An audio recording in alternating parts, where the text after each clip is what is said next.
السلام علیکم دوستو، آج کی کہانی ہے ایمیزون کے مالک کی۔ کس طرح وہ ایک عام آدمی سے دنیا کا امیر ترین آدمی بن گیا۔ جیف بیزوس کسی تعارف کے محتاج نہیں ہیں۔ یہ ایمیزون کے CEO ہیں، جس کی بنیاد انہوں نے خود رکھی تھی۔ وہ اس وقت دنیا کے امیر ترین آدمی ہیں اور انہیں فوربس نے جدید تاریخ کا امیر ترین آدمی قرار دیا ہے۔ 2018 کے درمیان تک جیف بیزوس کی مجموعی مالیت کا تخمینہ $150 بلین تھا۔ جیف کی عمر 54 سال ہے اور ان کی سابقہ بیوی مکینزی اسکاٹ سے 4 بچے ہیں۔ 2019 میں ان کی طلاق نے مکینزی اسکاٹ کو دنیا کی تیسری امیر ترین خاتون بنا دیا۔ جیف بیزوس کی کمپنی امریکہ میں صرف 2 کمپنیوں میں سے ایک ہے جو 500,000 سے زیادہ لوگوں کو جاب دیتی ہے، جس میں مسلسل ترقی جاری رکھنے کے منصوبے شامل ہیں۔ جیف بیزوس 12 جنوری 1964 کو البوکریک نیو میکسیکو میں پیدا ہوئے۔ جیف کی ماں 17 سال کی تھی جب اس نے جنم دیا اور اس کے والد ایک موٹر سائیکل کی دکان کے مالک تھے۔ اس کے ماں باپ کی کچھ سال بعد طلاق ہو گئی اور اس کی والدہ جیکلین نے 1968 میں میگوئل بیزوس سے شادی کی۔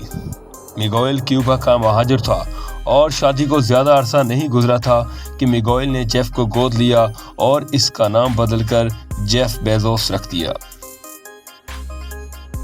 خاندان ہیوسٹن ٹیکساس چلا گیا، جہاں وہ فلوریڈا جانے سے پہلے ایلیمنٹری اسکول میں پڑھنے لگا، جہاں سے اس نے ہائی اسکول مکمل کیا۔ اس نے ہائی اسکول سے ویلیڈکٹورین کے طور پر گریجویشن کیا اور اپنی گریجویشن تقریر میں خلائی سفر کا ذکر کیا۔ یہ واضح تھا کہ جیف بیزوس کو چھوٹی عمر سے ہی سائنس میں دلچسپی تھی۔ ان کے والد میگوئل ایک انجینئر تھے اور ان کے نانا، جن کے ساتھ انہوں نے کئی گرمیاں گزاری تھی، US اٹامک انرجی کمیشن کے ڈائریکٹر تھے۔ انہوں نے اپنی گریجویشن تقریر میں 9 آبادیاتی جگہ کا ذکر کیا اور ساتھ ہی تمام انسانوں کو زمین سے ہٹانے اور اسے ایک قومی پارک میں تبدیل کرنے کے منصوبہ کا ذکر کیا۔ جیف بیزوس نے پرنسٹن یونیورسٹی کے کالج میں تعلیم حاصل کی اور GPA 4.2 کے ساتھ گریجویشن کیا اور الیکٹریکل انجینئرنگ اور کمپیوٹر سائنس کے ساتھ انجینئرنگ میں بیچلر آف سائنس کیا۔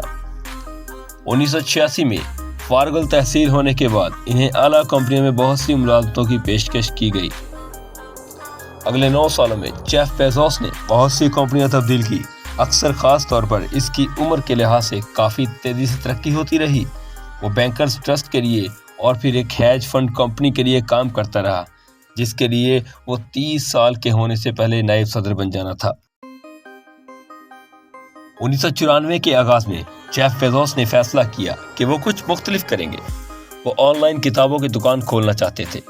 ہیج فنڈ کمپنی میں اپنی ملازمت چھوڑ کر اس نے اس کی بنیاد رکھی، جسے پوری دنیا میں ایمیزون کے نام سے جانا جاتا ہے۔ اس نے اس نام کا انتخاب 2 وجوہات کی بنا پر کیا۔ ایک، جنوبی امریکہ میں ایمیزون کے جنگلات کا احترام اور اس کے لیے یہ الف سے شروع ہوتا ہے اور اسے حروف تہجی کا پہلا حرف بناتا ہے۔ اپنے والدین کی $3 لاکھ کی ابتدائی سرمایہ کاری کے ساتھ شروع کرتے ہوئے جیف بیزوس نے اپنے سرمایہ کاروں کو بتایا اسے بہت زیادہ اعتماد تھا کہ انٹرنیٹ کی ترقی کی وجہ سے ایمیزون بالآخر والمارٹ اسٹور پر قبضہ کر لے گا، جو اس کا مقابلہ تھا۔ 4 سال بعد وہ آگے بڑھا اور اس نے موسیقی، ویڈیو اور دیگر مختلف گھریلو صارفین کی اشیاء کو شامل کرنے کے لیے ایمیزون کو کتابوں سے آگے بڑھا دیا۔ 2009 میں جیف بیزوس کو ٹائم میگزین نے سال کا بہترین شخص قرار دیا تھا۔ اس کے بعد اس نے ایمیزون ویب سروسز بنائی، تاہم 2002 تک کمپنی تقریباً دیوالیہ ہو چکی تھی۔ تقسیم کے مراکز کی بندش اور 14% کی برطرفی کے بعد ایمیزون نے 2003 میں واپسی کے سال کا انتظام کیا، جب انہیں $400 ملین کا منافع ہوا۔ جیف بیزوس اور ایمیزون اس دھچکے کے بعد مضبوط ہوتے چلے گئے اور 2007 میں ایمیزون کا دوبارہ جنم ہوا۔ 2013 تک جیف بیزوس نے CIA کے ساتھ ایک معاہدہ حاصل کیا، جس سے $600 ملین آئے اور اسی سال ایمیزون کو دنیا کا سب سے بڑا انٹرنیٹ خوردہ فروش قرار دیا گیا۔